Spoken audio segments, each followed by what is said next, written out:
Hello everyone, నేను మీ Chaitanya. Welcome to Chait swag vlogs. ఎలా ఉన్నారు? ఎవ్రీథింగ్ ಚೆನ್ನಾಗಿದೆ. సుఖమాన కైసే హో భాయ్. ఓకే, ఈరోజు టాపిక్ ఏంటి అంటే, ఒక టాపిక్లోకి వెళ్ళే ముందు thanks for everyone for encouraging like this. So మీరు ఇలాగే సపోర్ట్ చేస్తూ ఉంటే నేను మరింత కొత్త ఉత్సాహంతో కొత్త కొత్త టాపిక్స్ తీసుకొచ్చి మీ ముందర షార్ట్ అండ్ క్రిస్పీగా ప్రజెంట్ చేస్తాను. ఓకే, టాపిక్లోకి వెళ్ళిపోదామా? బట్ టాపిక్లోకి వెళ్ళే ముందు నాకు చిన్న ఫేవర్ చేయండి, సబ్స్క్రైబ్ చేయండి. ఇంకా ఫేవర్ చేయాలనుకుంటే ఒక లైక్ అండ్ షేర్ ప్లీజ్ అబ్బా. ఓకే, టాపిక్లోకి వెళ్ళిపోదామా? సో ఈరోజు టాపిక్ ఏంటి అంటే, Canada prime minister Justin Trudeau resign చేశారనమాట. సో ఎలా ప్రైమ్ మినిస్టర్ అయ్యారు, ఆయన బ్యాక్గ్రౌండ్ ఏంటి, ఆయన ఈ రిజైన్ చేయడానికి కారణాలు ఏంటో కూడా చూద్దాం మన ఈ వీడియోలో. ఓకే, జస్టిన్ ట్రూడో గారు డిసెంబర్ 25, 1971లో ఒట్టావా అనే ప్రదేశంలో కెనడాలో జన్మించారు. హిల్ యూనివర్సిటీలో 1994లో గ్రాడ్యుయేషన్ చేశారు. అలాగే 1998లో యూనివర్సిటీ ఆఫ్ బ్రిటిష్ కొలంబియాలో మాస్టర్స్ ఫినిష్ చేశారు. ఆయన చిన్నప్పటి నుంచి పాలిటిక్స్లో ఇంట్రెస్ట్ ఉండడం వల్ల 2013లో లిబరల్ పార్టీ యొక్క ప్రధాన లీడర్ అయ్యాడు. సో దాని తర్వాత 2015లో కెనడా యొక్క 23వ ప్రైమ్ మినిస్టర్ అయ్యారు. సో ఈరోజు సడన్గా ఆయన రిజైన్ చేశారు. దీనికి గల కారణాలు ఏంటో చూద్దాం. ఈయన ఎప్పుడైతే ఖలిస్తాన్ మూమెంట్కి సపోర్ట్ చేశాడో అక్కడ నుంచి డౌన్ఫాల్ స్టార్ట్ అయ్యింది. అప్పుడు ప్రజలైతే ఆయన సపోర్ట్ చేశారు, కన్నడ ప్రజలు. కానీ ఇప్పుడు ఏంటి అంటే వాళ్ళు చేసిన తప్పేంటో గ్రహిస్తున్నారు. ఇప్పుడు ఆ టెర్రరిజమే వాళ్ళని మింగేసింది అనమాట. అయితే ఈ పొలిటికల్ టెన్షన్ ఉందో ఇప్పటిది కాదనమాట. సో డిసెంబర్ 6, 2024 నుంచి స్టార్ట్ అయ్యింది. సో అప్పటి నుంచి వాళ్ళ పార్టీ లోపల ఇంటర్నల్గా ఈయన ఎప్పుడు రిజైన్ చేస్తాడు అని చెప్పేసి చాలా రూమర్స్ అయితే వచ్చాయన్నమాట. కానీ ఎవరు నమ్మలేదు. కానీ సడన్ ఆల్ ఆఫ్ సడన్ ఈ రోజు ఆయన రిజైన్ చేయడం అనేది అందరినీ ఆశ్చర్యానికి గురి చేసింది. ఇక్కడి నుంచి ఎవరు వస్తారు? లైక్ ప్రస్తుతానికి ఆ లిబరల్ పార్టీ నుంచి స్ట్రాంగ్ లీడర్ అయితే ఎవరు లేరు. అపోజిషన్ పార్టీ చాలా స్ట్రాంగ్ ఉందన్నమాట. సో అపోజిషన్ పార్టీ యొక్క లీడర్ పేరు జన్మిత్ సింగ్. పార్టీ నేమ్ వచ్చి న్యూ డెమోక్రటిక్ పార్టీ. సో ఇది కంప్లీట్గా ఖలిస్తాన్కి సపోర్ట్ చేసే పార్టీ అనమాట. అందులో ఈయన అత్యంత సన్నిహితుడు జస్టిన్ ట్రూడోకి. చేస్తూ ఒక ప్రెస్ నోట్ రిలీజ్ చేశారు. అదేంటి అంటే, ఈ రోజులు నా శక్తి కొద్దీ నేను పోరాడగలిగాను, ఇంకా నాకు ఆ శక్తి లేదు, నా పార్టీ వాళ్ళే నన్ను దొంగ దెబ్బ తీస్తున్నారు అని చెప్పి ఒక ప్రెస్ నోట్ అయితే రిలీజ్ చేసి తర్వాత రిజైన్ చేశారు.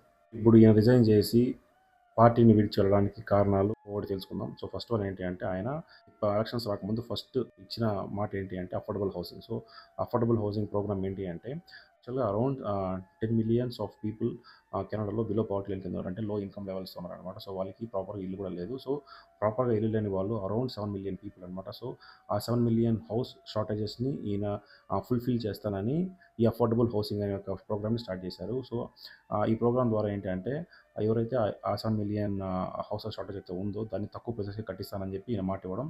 ఆ తర్వాత మాకు కోవిడ్ రావడం, తర్వాత ఈ ఖలిస్తాన్ మూమెంట్ ఇట్లాంటి ఇష్యూస్ రావడం. సో ఇలా ఇష్యూస్ రావడం ద్వారా ఈయన అనుకున్నది చేయలేకపోయాడు. దానివల్ల కన్స్ట్రక్షన్ రేట్స్ పెరిగిపోయాయి. అట్ ది సేమ్ రెంట్స్ పెరిగిపోయాయి. ఏదైతే రియల్ ఎస్టేట్స్ ఉందో ఆ రేట్ అన్ని కూడా రేట్స్ పెంచేశారనమాట. సో ఇది కూడా one of the back drop. నాకు తెలిసిన వరకు ఇది మెయిన్ రీజన్ యాక్చువల్గా. ఎందుకంటే ఆయన గెలిచినది బేస్డ్ ఆన్ మైనారిటీ ఓట్స్ మీద అనమాట. సో ఈ మైనారిటీస్ ఎవరంటే లో ఇన్కమ్ లెవెల్స్ ఉన్న వాళ్ళే. సో ఈయన ఈ అఫోర్డబుల్ ప్రోగ్రామ్ మీద నమ్మకాలు పెట్టుకొని వీళ్ళు ఆయనకి ఓటేశారు. సో లాస్ట్కి అయిపోయిందంటే వాళ్ళ పార్టీలో 16% సపోర్ట్ మాత్రం ఆయనకు ఉందన్నమాట. సో దానివల్ల ఆయన ఆ ప్రెస్ నోట్లో పర్టికులర్గా నా పార్టీ వాళ్ళు నన్ను ఎన్ని పోటీ పొడిచారని మెన్షన్ చేసి మరీ రిజైన్ చేశారు. విషయం ఏంటి అంటే క్లైమేట్ యాక్షన్. దీనివల్ల వస్తుంది ఇది అంటే, వీళ్ళకి కోల్డ్ ఫీల్డ్ పవర్ ప్లాంట్స్ ఎక్కువ ఉన్నాయన్నమాట. సో దీనివల్ల ఏంటి అంటే కంప్లీట్గా ఎయిర్ పొల్యూషన్ ఎక్కువ ఉంటుంది. సో దాన్ని న్యూట్రలైజ్ చేద్దామని federal government almost $206 million every 5 ఇయర్స్కి రిలీజ్ చేస్తుంది అనమాట. యాజ్ అ ఫండ్గా. ఫీల్డ్ పవర్ ప్లాంట్ అని చెప్పాను కదా, ఇది సింపుల్ నథింగ్ బట్ మైనింగ్ అనమాట. సో ఈ మైనింగ్ ద్వారానే ఆల్మోస్ట్ వాళ్ళకి 7 lakh పీపుల్కి ఎంప్లాయ్మెంట్ దొరుకుతుంది. సో అందుకని వాళ్ళు దీన్ని ఎరాడికేట్ చేయలేకపోతున్నారు అనమాట. So it's became main source of income వాళ్ళకి. మెయిన్ సోర్స్ ఆఫ్ ఇన్కమ్ అవ్వడం వల్ల వాళ్ళు దాన్ని ఆపలేకపోతున్నారు. సో కాబట్టి వాళ్ళ ఎయిర్ పొల్యూషన్ రేట్స్ కూడా పెరుగుతున్నాయి. ఈ క్లైమేట్ యాక్షన్లోనే సెకండ్ థింగ్ ఏంటి అంటే oils and pollution. So oils and pollution ఏంటి అంటే, వీళ్ళు ఆయిల్ శాండ్ని ఎక్స్ట్రాక్ట్ చేసిన తర్వాత మిగిలిన వేస్టేజ్ ఏదైతే ఉంటుందో ఆ రెసిడ్యూ అంటే వేస్టేజ్ అనమాట. సో ఆ వేస్టేజ్ ఇంక్లూడ్స్ విత్ వాటర్ కానీ శాండ్ కానీ అండ్ సమ్ కెమికల్స్. సో ఈ రెసిడ్యూస్ అన్నీ ఏమవుతాయంటే ఆల్మోస్ట్ ఆల్ ఓవర్ ద కెనడాలో ప్రతి చిన్న పాండ్ నుంచి ప్రతి పెద్ద డ్యామ్ వరకు అక్కడక్కడ నిల్వ అవ్వడం చూస్తుంటారు అనమాట. సో ఈ నిల్వ ఉండడం వల్ల అక్కడ వాళ్ళకి కార్బన్ పొల్యూషన్ ఎక్కువ ఉంటుంది. At the same time water pollution కూడా ఎక్కువ ఉంటుంది అనమాట. ఇది one of the main reason. ఈ 2 రీజన్స్ అయినాయి. సో థర్డ్ రీజన్ ఏంటి అంటే డిఫారెస్టేషన్. సో మన దాంట్లో కూడా జరుగుతుంది అనమాట. ఎగ్జాంపుల్ మన Pushpa 2 movie red sandalwood cut చేసి అమ్ముకోవడం. సో అదే కథ ఇక్కడ కూడా. సో డిఫారెస్టేషన్ ఎక్కువ అవడం వల్ల స్టేషన్ చేసినప్పుడు వైల్డ్ ఫైర్స్ ఎవరన్నా అంటించేయడం లేకపోతే వాట్ ఎవర్ అలా చేయడం. సో ఇలా నేచురల్ రిసోర్సెస్ని కూడా సరిగ్గా యూజ్ చేయకుండా వాళ్ళని డెస్ట్రాయ్ చేయడం వల్ల కూడా వాళ్ళకి పొల్యూషన్ పెరుగుతుంది అనమాట. ఆ ప్రోగ్రామ్ మీద వచ్చిన ఫండ్స్ని దుర్వినియోగం చేసి దాన్ని కరెక్ట్గా యూజ్ చేసుకోలేదని రీజన్స్ చాలా యాంగ్రీగా ఉన్నారు. సో ఇది కూడా one of the reason. Particular climate action ప్రోగ్రామ్లో ఆయన చెప్పింది ఏంటంటే, గ్రీన్ హౌస్ ఎమిషన్స్ ఏవైతే ఎక్కువ ఎజెక్ట్ అవుతున్నాయో ఈ పర్టికులర్ పొల్యూషన్స్ ద్వారా ఇవన్నీ రెడ్యూస్ చేస్తానని చెప్పాడు. కానీ ఇవేవి చేయలేకపోయాడు. సో దీనివల్ల కూడా ఆ ప్రెషర్ అనేది ఆయనకు వచ్చింది, అందుకే రిజైన్ చేశాడు.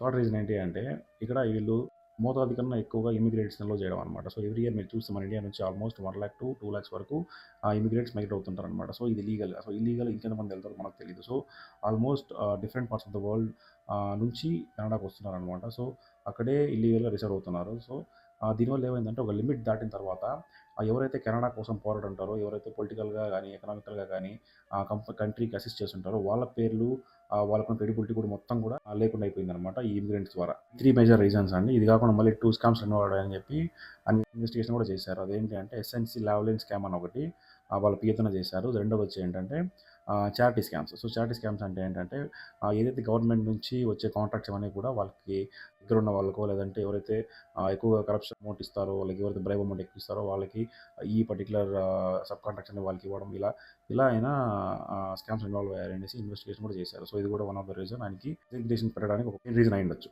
పైన జరిగిన కార్యాల వల్ల వచ్చిన కాన్సిక్వెన్స్ ఏంటి అంటే మెయిన్ ఇన్ఫ్లేషన్. సో ఇన్ఫ్లేషన్ ఏంటి, లైక్ ఒక డైలీ వేజ్ వర్కర్ ఉంటాడో, ఎవరైతే లైక్ కూలీ నల్లి చేసుకుంటూ ఉంటారో వాళ్ళకి పనే లేకుండా పోయింది. సో వాళ్ళకి పొద్దునకెళ్ళి పనిలోకి వెళ్తే రాత్రి వచ్చే లోపల వాళ్ళకి ఎంతో డైలీ వేజ్ వస్తుంది అనమాట. సో దాన్ని వేసుకుని వాళ్ళు తినడం, వాళ్ళ ఫ్యామిలీ కొనసాగించుకుని చేసుకుంటారు. ఇప్పుడు ఏంటంటే అది లేకుండా వెళ్ళిపోయింది అనమాట. ఇప్పుడు ఆ డైలీ వేజెస్ ఇచ్చే జాబ్స్ లేకుండా అయిపోయాయి. అట్ ది సేమ్ టైం బయట మార్కెట్లో వెజిటేబుల్స్ కానీ లేకపోతే ఏదైనా హౌస్ హోల్డ్ థింగ్స్ ఏమన్నా ఉన్నాయి కూడా అవి కూడా రేట్లు పెరిగిపోయాయి అనమాట. సో ఇలాగా ఒకసారి రేట్లు పెంచడం ద్వారా అక్కడ ఉన్న జనాలు కూడా చాలా ఇబ్బంది పడుతున్నారు. అట్ ది సేమ్ టైం మన ఇండియా నుంచి కానీ లేకపోతే different parts of the world నుంచి అక్కడ చదువుకోవడానికి వచ్చిన స్టూడెంట్స్ కూడా పార్ట్ టైం బిజినెస్ చేసుకోవడానికి కూడా వాళ్ళకి ఆప్షన్ లేకుండా అయిపోయింది అనమాట. సో చాలామంది రిటర్న్ అయిపోయారు అనమాట. సో ఈయన 2015లో ఎన్నికైనప్పటి నుంచి ప్రైమ్ మినిస్టర్గా మన ఇండియన్ కల్చర్కి చాలా దగ్గరగా ఉన్నారనమాట. అంటే మన ఇండియన్ సెలబ్రేట్ చేసుకునే ఫెస్టివల్స్లో కానీ లైక్ దీపావళి కానీ, హోలీ కానీ, సంక్రాంతి కానీ, పొంగల్.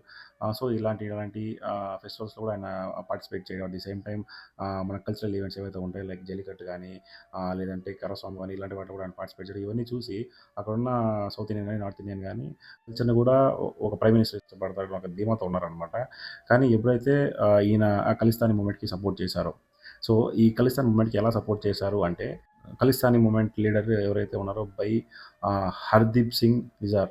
సో ఆయన్ని ఇండియన్ ఏజెన్సీ వాళ్ళు చంపారు అనేసి ఒక నిందైతే మన మీద వేశారు. కానీ ఎప్పుడు ఇండియన్ ఏజెన్సీ, ఇండియన్ ఎంబసీ కానీ, ఇండియన్ గవర్నమెంట్ కానీ ఎప్పుడైతే మీ దగ్గర ప్రూఫ్స్ ఉన్నాయని అడిగినప్పుడు ఆయన చెప్పిన ఆన్సర్ పట్టకారంగా ఉండింది. అదేంటి అంటే వాళ్ళ క్రైమ్ బ్యూరో సంబంధించిన జర్నలిస్ట్ నోటి మాటతో చెప్పడం ద్వారా దాన్ని ఎవిడెన్స్ అనుకొని ఈయన ఇండియన్ గవర్నమెంట్ క్వశ్చన్ చేయడం స్టార్ట్ చేశారనమాట. సో ఆయన ఏంటంటే ఇండైరెక్ట్గా ఖలిస్తానికి సపోర్ట్ చేస్తున్నారనే విషయాన్ని మనకు తెలియజెప్పాడు. దీని తర్వాత ఏమైందంటే ఆయన దీన్ని డిఫెండ్ చేసుకోవడానికి ప్రెస్ మీట్స్ పెట్టాడు. ప్రెస్ మీట్స్ పెట్టిన ప్రతిసారి ఇండియన్ గవర్నమెంట్ని తక్కువ చేసి మాట్లాడడం. ఆయన మాట్లాడే విధానం ఎలా ఉంటుందంటే మన ఇండియన్ కెనడా రిలేషన్షిప్ని పోగొట్టేలాగే మాట్లాడాలన్నమాట. సో దానివల్ల ఏమైందంటే ప్రజలకి ఆయన మీద ఉన్న నమ్మకం అయితే పోయింది ఇంటర్నెట్ ఫైర్స్ మ్యాటర్లో. ఇలా ఉండగా ఈయన ప్రెస్ మీట్ పెట్టిన ప్రతిసారి ఇండియన్ సపోర్టర్స్ ఎవరైతే ఉంటారో వాళ్ళు వెళ్ళి ధర్నా చేయడమో, లేకపోతే సిల్లీ రీజన్ అయితే దానికి క్వశ్చన్ చేయడం, ఇలా చేసినప్పుడు ఈయన లైక్ అక్కడ ఉన్న ఖలిస్తాన్ మూమెంట్స్ ఈయన సపోర్ట్గా వచ్చి వాళ్ళు మన ఇండియన్ ఫ్లాగ్ని చంపడమో, లేకపోతే ఇండియన్ ఫ్లాగ్ని తొక్కడమో, నరేంద్ర మోడీ గారిని తిట్టడమో, లైక్ అక్కడ ఇలాంటి వాళ్ళ పేర్లు పెట్టి మరి దూషించడం, ఇలా చేసినప్పుడు కెనడియన్ గవర్నమెంట్ చూస్తూ ఉండిపోయింది అనమాట. దెన్ వాళ్ళు స్టాప్ చేయలేదు. సో దాని మీనింగ్ ఏంటంటే వాళ్ళు ఇండైరెక్ట్గా ఖలిస్తాన్ మూమెంట్ సపోర్ట్ చేస్తున్నారని చెప్తున్నారు అనమాట. వ్యక్తి అయితే మన ఇండియన్ ఎంబసీలో ఉన్న అఫీషియల్స్ని ఎవరైతే ఈ ఖలిస్తాన్ మూమెంట్ సపోర్టర్స్ దాడి చేసినప్పుడు కూడా ఈవెన్ కెనడియన్ గవర్నమెంట్ నోరెత్తి మాట్లాడుతూ ఉండగా 2015లో ఈయన ఎన్నిక అవగానే ఈ దిలీప్ సింగ్ నిజార్ అనే ఒక వ్యక్తికి వీళ్ళు గ్రీన్ కార్డ్ ఇచ్చారనమాట. ఇప్పుడు 2015లో. సో అదే టైంలో ఆయన ఇండియాలో మోస్ట్ వాంటెడ్ టెర్రరిస్ట్గా అయితే ఉన్నాడనమాట. అంటే రెడ్ నోటీస్లో ఉన్నారు. సో ఆ రెడ్ నోటీస్లో ఉన్న విషయం తెలిసి కూడా మీరు ఇక్కడ ఆయన గ్రీన్ కార్డ్ ఇవ్వడం అనేది ఎంతవరకు కరెక్ట్ అనేది ఇండియన్ గవర్నమెంట్ యొక్క క్వశ్చన్. ఈయన రిజైన్ చేస్తాడు అనే దానికన్నా ముందు ఈయన రిజైన్ చేస్తాడని ఇంకో వ్యక్తి చెప్పగానే ప్రెస్కి చెప్పాడనమాట. ఆయన పేరు వచ్చి జగమీత్ సింగ్. ఆయన ఎవరంటే ఎన్డీపీ పార్టీ లీడర్. ఎన్డీపీ అంటే న్యూ డెమోక్రటిక్ పార్టీ లీడర్. ఇది అపోజిషన్ పార్టీ అనమాట, లిబరల్ పార్టీ కెనడాలో. సో ఆయన కంప్లీట్లీ ఖలిస్తాన్ మూమెంట్ సపోర్ట్ చేసే వ్యక్తి. ప్రెస్కి చెప్పడం ఏంటంటే మినిస్టర్ గారి మీద నో కాన్ఫిడెన్స్ మోషన్ బిల్ని పాస్ చేస్తాం ఆన్ Jan 26, 2025 పార్లమెంట్లో అన్నాడు. సో దాని మీనింగ్ ఏంటి అంటే అక్కడ ఆయనకి మెజార్టీ లేదనేసి చెప్పగానే చెప్తున్నాడు. ఆయన రిజైన్ చేసే ఛాన్సెస్ కూడా ఎక్కువ ఉన్నాయని ప్రెస్ మీట్లో హింట్ ఇచ్చారు. లిబరల్ పార్టీ నుంచి నెక్స్ట్ లీడర్ రావడం ఛాన్స్ లేదు, ఎందుకంటే వీళ్ళకి సపోర్ట్ లేదు, ప్రజలకు కూడా సపోర్ట్ లేదు. సో నెక్స్ట్ వస్తే ఈ జగమీత్ సింగ్ పార్టీ నుంచి రావాలి, ఎందుకంటే వీళ్ళకి సపోర్ట్ చాలా హెవీగా ఉంది. సో ప్రాబబ్లీ వీళ్ళ నుంచి నెక్స్ట్ ప్రైమ్ మినిస్టర్ వస్తారని అనుకుంటున్నాం ఆ నెక్స్ట్ ఎలక్షన్స్లో. ఇదంతా ఇలా ఉండగా ఒక రూమర్ ఉంది. అదేంటి అంటే డొనాల్డ్ ట్రంప్ గారు కెనడాని ఆక్యుపై చేసుకుంటారా అనేసి. సో దాని గురించి ఇంకా తెలుసుకొని చర్చిద్దాం. ఏదైతే ఈ విషయం ఉందో ఇంకా ముందు ఎలాంటి టర్న్స్ తీసుకుంటో చూద్దాం. మరీ చూడాలనుకుంటే నా ఛానల్ సబ్స్క్రైబ్ చేసుకోండి. పవర్ ప్యాక్ థింగ్స్ అనేవి కూడా ఒక మినీ ప్యాక్ చేసి ముందుకి షార్ట్ అండ్ క్రిస్ప్గా తీసుకొస్తాను. Stand for truth behind awake your voice.